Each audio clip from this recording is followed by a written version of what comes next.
Começa agora o Unifra Entrevista. No programa de hoje vamos falar sobre as perdas com as quais precisamos conviver ao longo da vida. Para conversar sobre o assunto, está aqui conosco a professora do curso de Psicologia do Centro Universitário Franciscano, Vânia de Oliveira. Seja bem-vinda, professora. Muito obrigada, eu que agradeço o convite. Nós temos ainda muita dificuldade em falar sobre a morte, né? Existe um tabu sobre esse assunto, com relação a esse assunto. Isso dificulta depois, na hora da gente encarar a perda de alguém próximo, de alguém querido? Com certeza. Eu acho que esse é um tabu da nossa sociedade, né? A gente sabe que em outras sociedades isso não acontece, né? Mas isso faz com que as pessoas tenham realmente a dificuldade de pensar isso como um processo, né, natural da vida, né, e que acontece, né, e que a gente tem que lidar com isso, né. Então, o fato de ser um tabu faz com que as pessoas não queiram falar sobre isso, né, mas acho que hoje isso também está de uma forma diferente, né, assim, pelas situações que acontecem, as pessoas estão enxergando a necessidade de se trabalhar isso. Assim, discutem, né, mais o assunto, falam exato, mais sobre o assunto. Exato. Cada pessoa tem o seu tempo emocional, digamos, de luto, né? Tem algumas pessoas que ficam mais tempo tristes, outras demoram menos tempo. Cada um encara de uma maneira diferente esse processo? Exatamente, eu acho que isso depende muito de processos internos, né, da pessoa e anteriores a qualquer acontecimento, né? Então, existem pessoas que reagem, e aí depende mesmo da história da pessoa, até de ter passado por alguns processos de luto na família, como é que isso foi trabalhado, como isso é encarado na própria família, questões internas no sentido de personalidade, se a pessoa, né, consegue encarar isso de uma forma melhor ou não. Existem pessoas que já têm questões no sentido de já terem passado por processos de depressivos, né, de melancolia, enfim, e que daí podem ter uma maior dificuldade, demorar um tempo maior para que isso aconteça, né? Então, depende mesmo de processos internos e de como isso é encarado na família e na sociedade. De um histórico, né, também do que a pessoa já viveu. Exatamente. Quando é que a gente deve ficar preocupado com uma pessoa que perdeu alguma pessoa querida, enfim, e está sofrendo demais, está muito triste? Como identificar e quando que a gente deve começar a ficar preocupado? Uma das formas de identificar é porque existe o que a gente chama dentro da psicologia de luto, aquele luto que é o luto normal, entre aspas, né, e o luto patológico, que é isso que tu está falando, né? Então, o luto normal é aquele que a pessoa necessariamente ela tem que passar, né? E tem que passar de que forma, assim, né? Ela poder passar por alguns rituais, por exemplo, né? Os rituais, digamos, as cerimônias, a própria velório, enterro, né? As cerimônias religiosas, muitas vezes, né? E aí, aquele processo todo de poder elaborar aquilo que aconteceu, o acontecimento, né? A gente deve se preocupar do que a gente chama, talvez, de luto crônico, quando isso não acontece, né? Quando a pessoa fica, por exemplo, num processo de culpa muito grande, e que a gente vê que é a diferença, por exemplo, do que a gente fala, né, na psicologia e na psicanálise, de tristeza, e a tristeza que persiste por muito tempo, né? Que daí já se transforma em melancolia, que é o que a medicina chama de depressão. Então, aí talvez seja preocupante, né? E quem identifica isso são, às vezes, as pessoas mais próximas à pessoa, né? Então, assim, quando já não se sabe mais pelo que a pessoa está sofrendo, né? Assim, não é um motivo do qual não existe aquele motivo, né, externo, digamos assim, mas que aquilo se transforma em algo que persiste. Tudo que a pessoa nem sabe um motivo para ficar exato, triste. E que a pessoa nem sabe mais pelo que está sofrendo, assim, não é pelo motivo aquele, mas, né, existem alguns sinais, assim, que as pessoas podem perceber?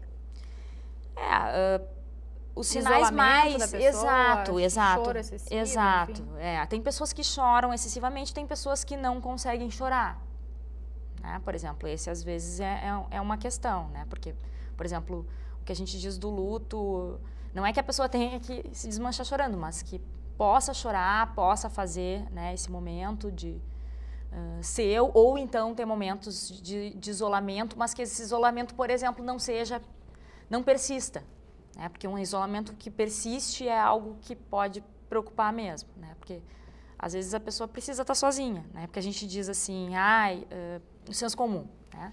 Não deixar a pessoa sozinha nunca.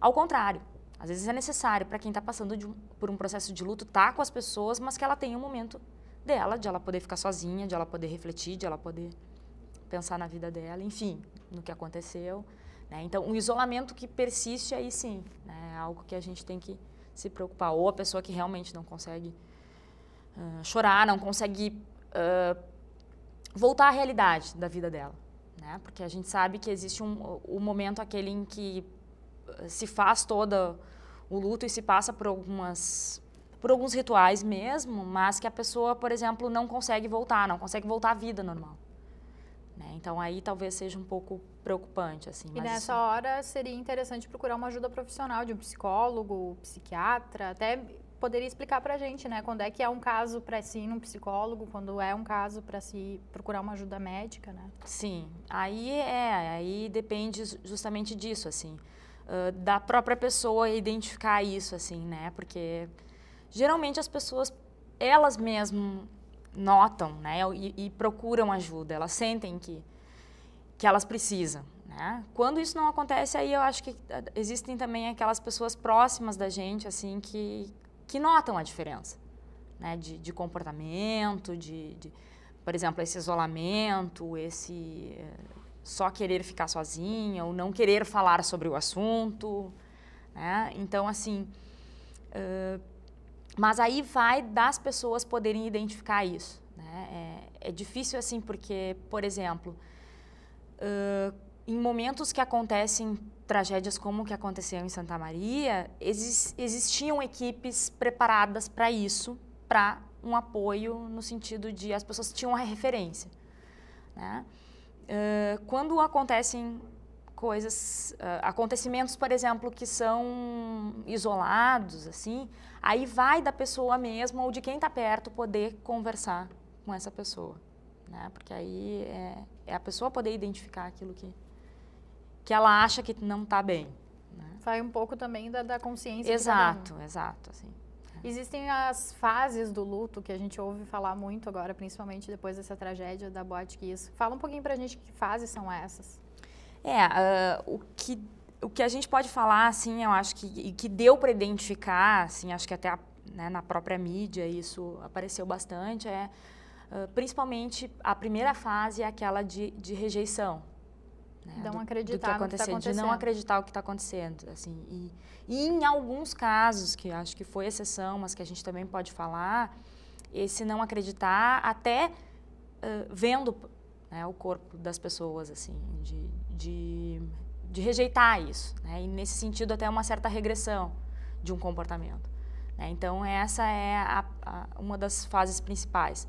A outra acho que seria a questão, né, da culpa, mesmo da revolta, também. Exatamente isso, a revolta, acho que né, e aí é uma revolta no sentido de daí não aceitar mesmo, né, aí a culpa, né, por que não aconteceu com ela e não com a outra pessoa não aconteceu comigo, né, e aí não só familiares passam por isso, mas amigos, conhecidos, né, várias pessoas que são próximas passam por esse processo mesmo. Aí eu acho que vem a questão, né, também depois, eu acho que de passar por tudo isso, uma aceitação, né, que é isso que a gente está falando do próprio luto normal, que é poder, né, aceitar o que aconteceu e poder continuar vivendo apesar disso. Né, então, mas que esse não é um processo simples, né, nem que se dá de uma hora para outra. É um isso processo pode demorar. longo. Exatamente. Bom, não tem como a gente não falar da tragédia do Boate Kiss. No caso da perda dos jovens, né, é mais difícil a gente encarar, a gente aceitar a perda de gente de 20 anos, 20 e poucos anos, até de 16 anos. Uhum. Porque não faz parte do ciclo normal da vida, falando em ciclo vital, né? Não faz parte. O natural, entre aspas, é que uma pessoa, que a gente perca uma pessoa lá no final da vida, ou então por uma doença crônica, que a pessoa já está esperando que exatamente, vai acontecer. Exatamente. Que mesmo assim é difícil, mas que a pessoa... Existe um certo preparo, né, para isso. Nesse caso, não. Né? São pessoas que ainda deveriam viver muito. Né? Eu digo deveriam porque é claro que tem pessoas novas também que possuem doenças crônicas. Mas nesse caso, não. Né? É uma tragédia, não dá para ser considerado, a gente já sabe isso, fatalidade. Né? Não é uma fatalidade. Então, é muito mais difícil nesse sentido até a aceitação. Né? Então, até que as pessoas aceitem o que aconteceu, e com pessoas jovens, exatamente isso. Né? Não é um natural. Então, e aí o que acontece? As pessoas mais velhas, a revolta das pessoas mais velhas também se dá em função disso. Né? Porque a pessoa pensa, não, eu teria que ter morrido. Né? Os pais, principalmente, e as pessoas próximas mais velhas, né? Não ele. Né? Então, perder um filho é algo inaceitável, né? Na nossa sociedade, assim, em geral, nesse sentido de questão do ciclo vital mesmo, assim, né? A gente estava falando da culpa. É normal sentir esse sentimento de culpa? Poderia ter dito tais coisas, poderia ter feito tais coisas, poderia ter aproveitado mais com essa pessoa? É natural, e aí eu acho que faz parte do trabalho dos profissionais que estão, né, com essa pessoa ou das pessoas que estão próximas, poder tirar um pouco essa culpa da pessoa, né? Mas é um sentimento natural que a gente tem mesmo. Né? No caso do que aconteceu, para exemplificar, justamente isso, né? Por exemplo, a culpa dos pais em ter deixado o filho sair de casa, ter levado o filho até a boate, né? Como que ele não previu que isso poderia acontecer com o filho, né? Então, mas como é também uma situação de um evento muito grande, né? Acho que o que talvez faça diminuir um pouco isso para algumas pessoas, né, é que, bom, jamais isso se imaginaria, né? A gente pensa que a gente leva os filhos para lugares que são seguros, né, na maioria das vezes, não fica pensando que vai poder acontecer alguma coisa, né? E isso é importante que se retome também depois do que aconteceu, né? Principalmente nessa situação específica da Kiss, porque, bom, senão não se vive, né? Pensar que o filho não paranoico. Exatamente, você cria uma certa paranoia e uma paranoia coletiva mesmo, né? E que eu acho que até não está acontecendo. Eu acho que na medida do possível as coisas estão voltando à normalidade num tempo que tem que voltar, porque também se tem um tempo para isso. Acho que o luto coletivo nessas situações é importante, né? Então, de ter esses momentos assim de, bom, né? Vamos pensar sobre isso, vamos refletir, vamos fazer rituais para isso, vamos fechar alguns locais no sentido de poder, mas também de respeitar as pessoas que depois de um certo momento querem ter uma alegria, poder ter alegria, voltar, né? Ter a tristeza, mas que também, né, se respeitar. Se vire a página também depois. Exatamente, exatamente. Outro sentimento que as pessoas têm também quando perdem alguém, principalmente alguém mais velho, que já estava doente, sofrendo, enfim, é o alívio. Isso também é normal? É porque a pessoa também que está com, por exemplo, alguma pessoa que está sofrendo alguma doença, que está, digamos, vou dar um exemplo, uma pessoa que está num coma, né, por muito tempo. Claro que não nesse caso que a gente está falando, mas Sim. Em outros casos, por exemplo, de uma doença, né? Isso se torna tão doloroso para aquelas pessoas que estão passando por isso, para a própria família, para quem está acompanhando, né? Que ela vai se preparando internamente, né? Algumas pessoas mais facilmente, outras não, vão se preparando internamente para esse momento, né, em que a pessoa também já está sofrendo, né, em que ficar naquele processo de hospitalização, de adoecimento, de decadência do organismo, né, que aquilo não tem mais porquê. Então é natural sentir esse alívio, não precisa se sentir culpado por estar sentindo isso. Não. Não tem nada de culpa nisso, né? Embora a gente saiba que não é tão fácil assim, né, lidar com isso. Algumas pessoas conseguem lidar melhor, outras não. Bom, a gente vai fazer um breve intervalo, então, e no próximo bloco nós seguimos falando sobre as perdas que nós temos ao longo da vida. Nós já voltamos.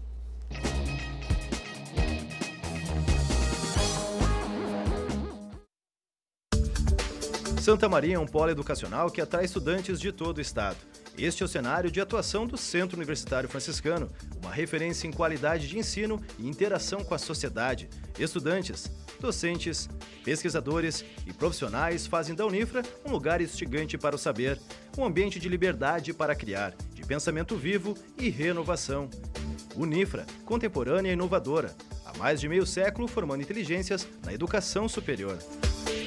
Segundo o INCA, há em torno de 500 mil pessoas com câncer no Brasil. Estima-se que em torno de 70% das crianças com câncer podem ser curadas. O Estado tem apresentado um declínio em óbitos por câncer entre as crianças. Infelizmente, o câncer ainda não tem cura, mas podemos amenizar a situação. Por isso, pedimos a sua ajuda. Seja um amigo do CAC, apoie essa ideia e ganhe um selo do projeto. As doações podem ser feitas através de contas bancárias ou no local. Mais informações, acesse o site ou ligue 3226 4949. Empresa amiga tem este selo, tem o seu.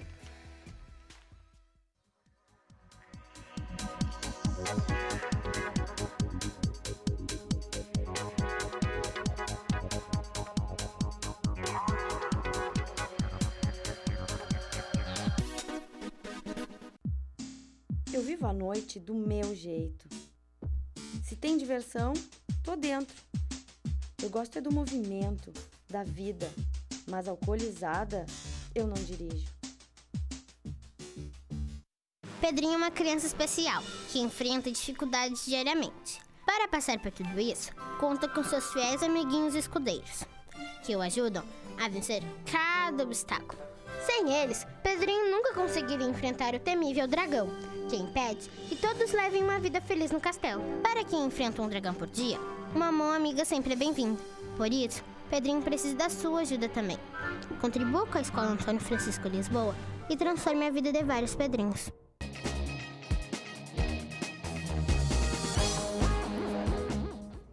Estamos de volta com o Unifra Entrevista. O tema do programa de hoje é a morte. A professora do curso de Psicologia da Unifra, Vânia de Oliveira, é a nossa convidada.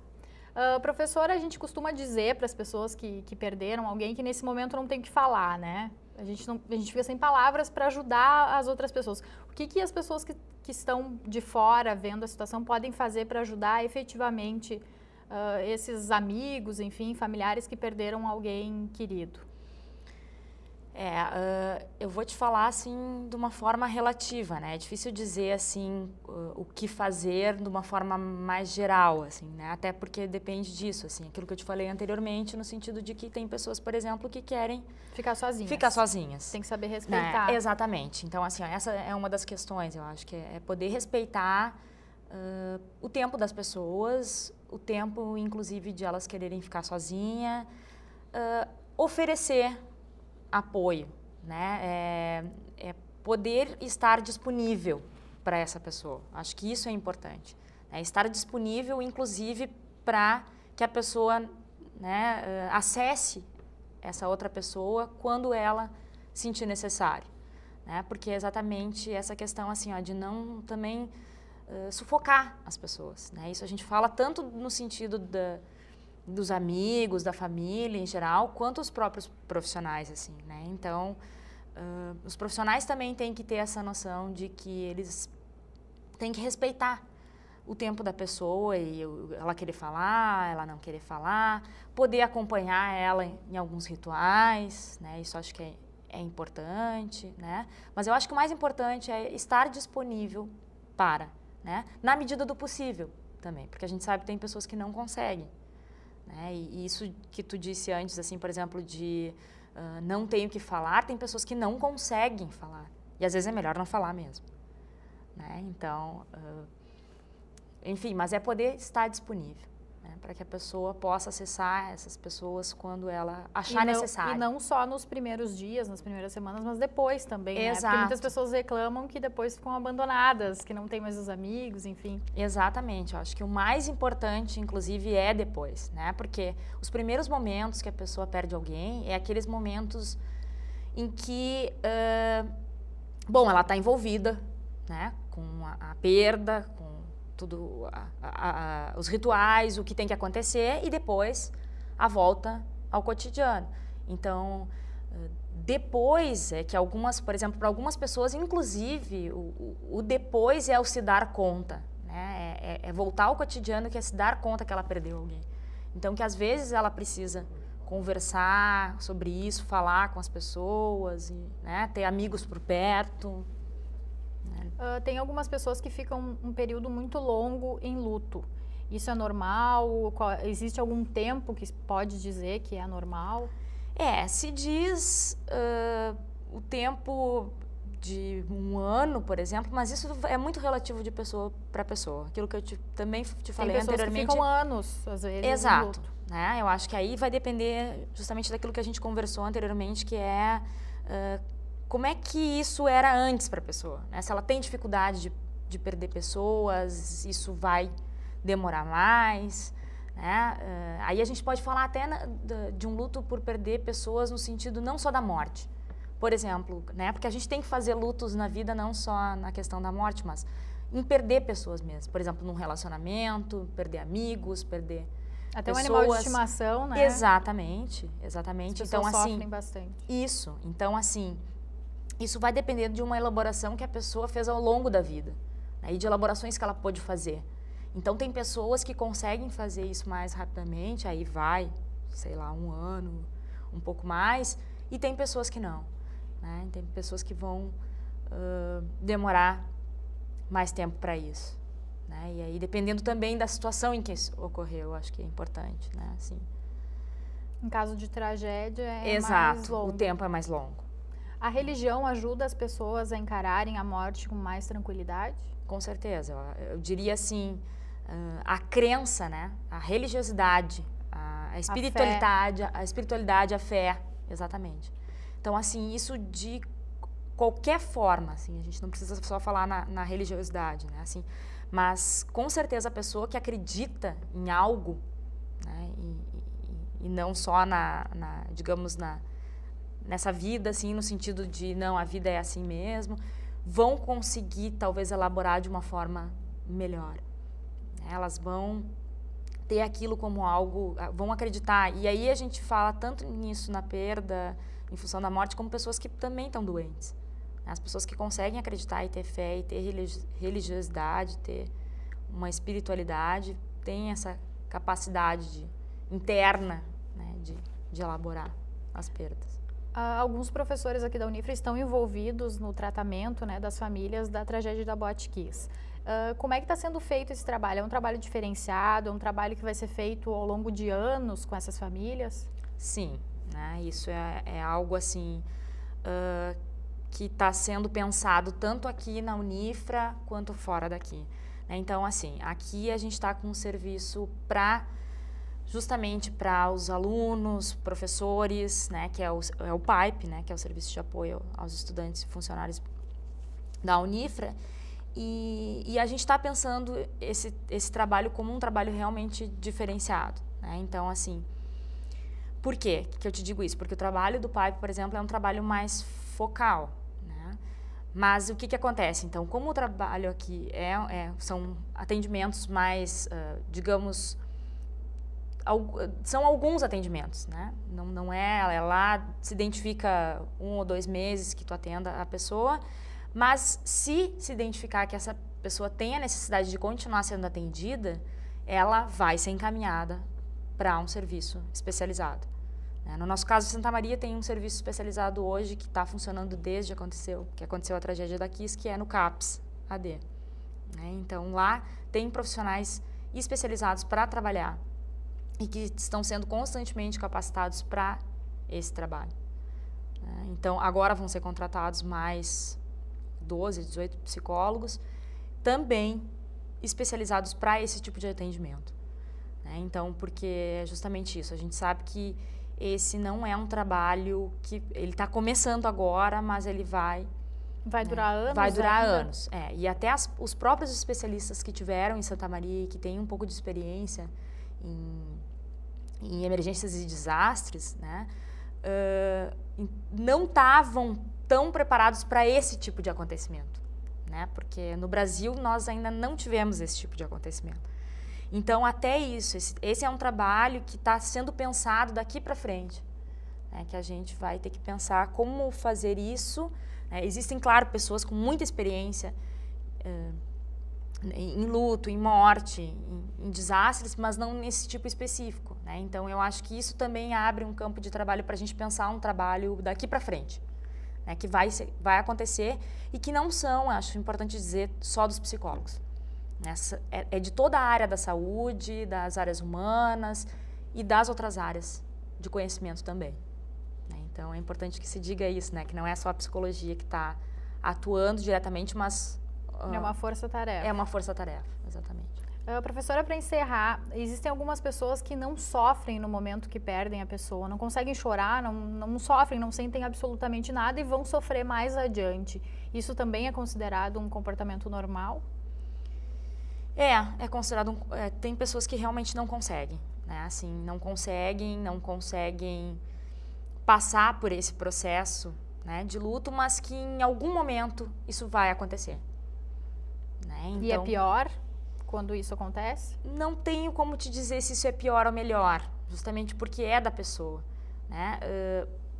Só vai ser considerado pior se isso realmente for para um processo melancólico, né? Mas que aí, se identificado, pode ser tratado, né? Então, assim, a gente não tem como medir isso, né? E isso eu acho que é do campo da psicologia mesmo, é trabalhar com o individual e pensar que isso, bom, se a pessoa não conseguiu, em algum momento ela vai conseguir, né? Talvez ela sofra mais, talvez ela sofra menos, mas isso é diferente para cada pessoa. Então, a questão é se identificado que isso possa ser trabalhado com essa pessoa. Tá bom, obrigada, professora, pela presença aqui no programa. Eu que agradeço. O Unifra Entrevista de hoje fica por aqui. Se você quiser mandar alguma sugestão de entrevista, envie um e-mail para tvunifra@unifra.br. Nós voltamos na próxima semana.